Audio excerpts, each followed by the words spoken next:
I had always trusted my wife, Lauren. We had been married for 7 years, shared a home, and built a life together that I thought was solid. Our relationship had its ups and downs, sure, but I never imagined that she would betray me in a way so blatant, so calculated, that it would leave me questioning everything I thought I knew about her. It all started one Friday night. I had stayed up late working on a client's project, something that required my full attention, and I was finally drifting off when I heard a faint chime from our bedroom. At first, I thought it was just a notification from one of our shared apps, but something in me stirred a subtle feeling that made me sit up, heart slightly racing. My phone lay on the nightstand, and instinctively, I picked it up. Lauren was asleep, or so I thought, but the screen showed that her phone was active. A new voice note had been sent, and the notification revealed the recipient's name, Alex. Alex, her coworker. I froze. The rational part of my brain tried to convince me it was innocent, perhaps work-related, but my gut told me otherwise. I decided to do something I had never imagined I would do. Quietly, I opened the recording app on my phone. Every sound, every word that passed between Lauren and her AP in that voice note would be captured. I pressed record and placed the phone near the edge of the bed, careful not to wake her. My hands trembled slightly, but a strange calm washed over me. A mixture of fear, anger, and determination. The voice note started. At first, it was casual, almost flirty. Her laughter, soft and intimate, filled the air. The way she spoke to him, her words, her tone, everything was deliberate, affectionate, and shocking. I stayed silent, listening, letting each word sink in. I could feel the betrayal, each sentence cutting deeper than I had ever imagined.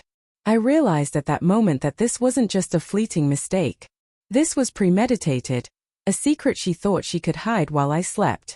The realization hit me harder than any argument or fight we had ever had. And yet, as I sat there, recording every second, I also knew something crucial.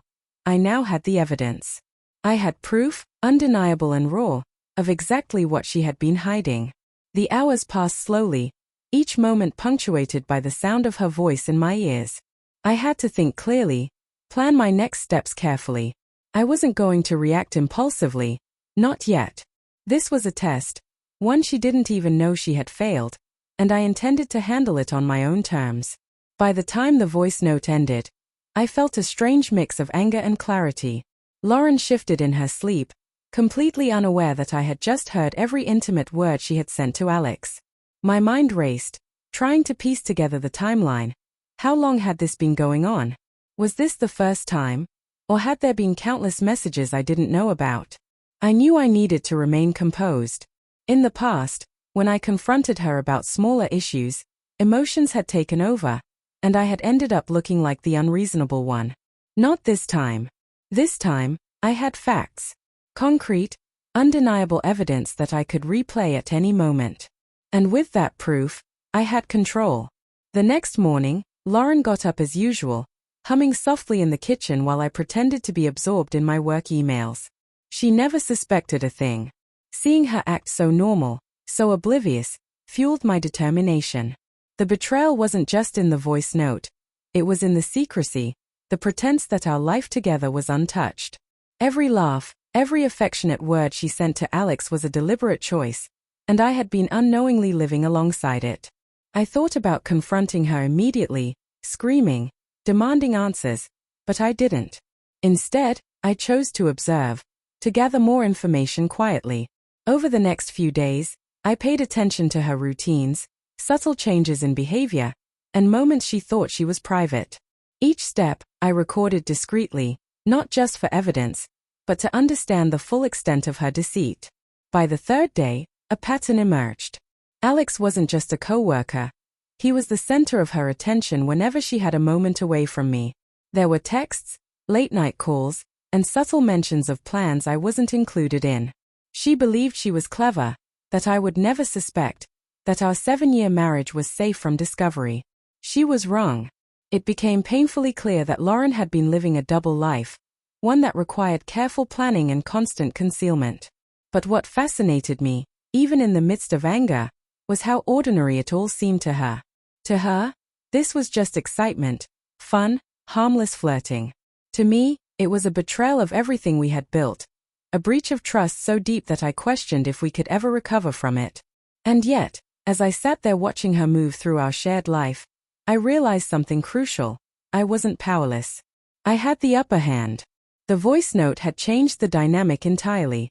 I could choose my moment, my approach, and the truth would come to light on my terms. A week passed, and I continued my quiet observation.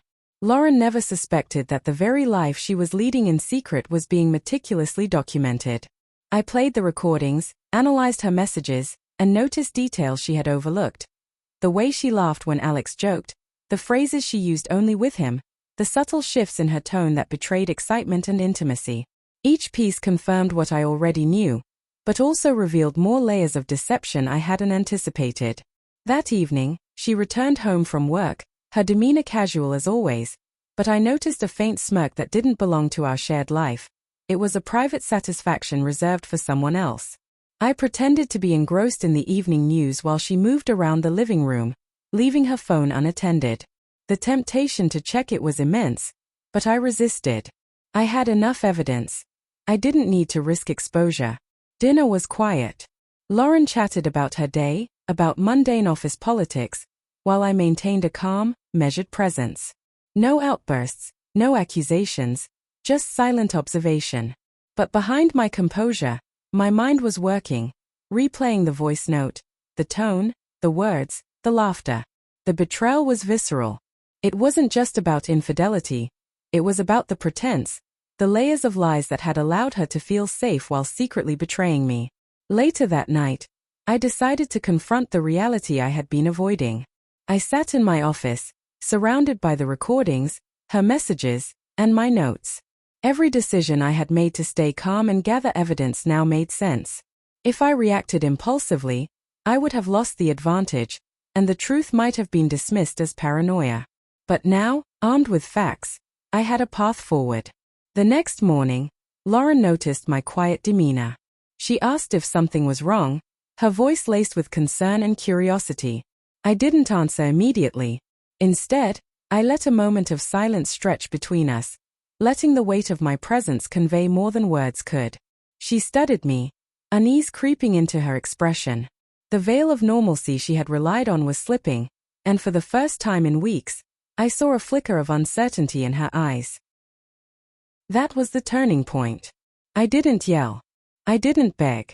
I simply waited, letting her realize, in her own mind, that her actions had consequences. The voice note, the recordings, every hidden message, it was all a revelation she could no longer control. And in that silence, the balance of power shifted. I was no longer a passive participant in my own life. I was the observer, the one holding the truth, and the one who would decide what